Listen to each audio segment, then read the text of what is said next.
이른바 고발사주 의혹으로 재판에 넘겨진 손준성 대구고검 차장검사가 1심에서 징역 1년 실형을 선고받았습니다. 재판부는 손 검사가 정치적 중립을 정면으로 위반해 검찰권을 남용했다며 죄책이 무겁다고 질타했습니다. 취재기자 연결합니다. 김다현 기자. 네, 서울중앙지방법원입니다. 네, 재판부가 손준성 검사 혐의를 일부 유죄로 판단했네요. 네, 그렇습니다. 서울중앙지방법원은 오늘 고발사주 의혹으로 재판에 넘겨진 손준성 검사에게 징역 1년의 실형을 선고했습니다. 다만 손 검사가 증거를 없앨 우려는 없어 보인다며 법정 구속은 하지 않았습니다. 재판부는 먼저 손 검사가 지난 2020년 4월 최강욱 전 의원과 유시민 작가 등 범여권 인사 고발장 등을 당시 야권에 직접 보낸 사실이 인정된다고 밝혔습니다. 당시 검사를 공격하던 여권 인사 등을 피고발인으로 삼았던 만큼 손 검사에게 고발이 이루어지게 할 동기가 있었던 겁니다. 또 손 검사가 직무상 알게 된 실명 판결문 등을 전달해서 비밀을 누설한 게 맞는다며 검사로서 가장 중요한 정치적 중립을 정면으로 위반해서 검찰권을 남용했다고 질타했습니다.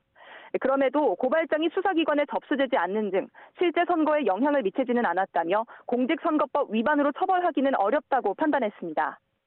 손 검사는 총선 직전인 2020년 4월 범여권 인사들에 대한 고발장과 실명 판결문 등을 두 차례 텔레그램 메신저로 국민의힘 김웅 의원과 주고받은 혐의로 기소됐습니다.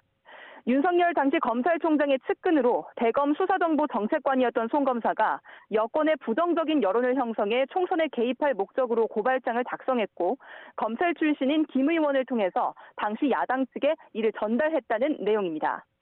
공수처는 고발장과 판결문이 손 검사에게서 김 의원을 거쳐 제보자 조성은 씨에게 전달된 사실을 확인했다며 지난 2022년 5월 손 검사를 불구속 상태로 재판에 넘겼습니다.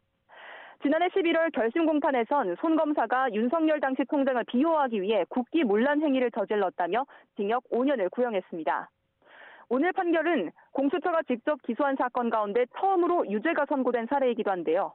선고를 마친 후 손 검사는 취재진을 만나 사실관계와 법률관계를 모두 받아들일 수 없다며 항소에 다투겠다고 반발했습니다. 손 검사는 고발사주 의혹으로 재판을 받던 지난해 9월 검사장으로 승진했고 지난달에는 국회에서 탄핵소추안이 의결돼 직무 정지 상태입니다. 지금까지 서울중앙지방법원에서 YTN 김다현입니다.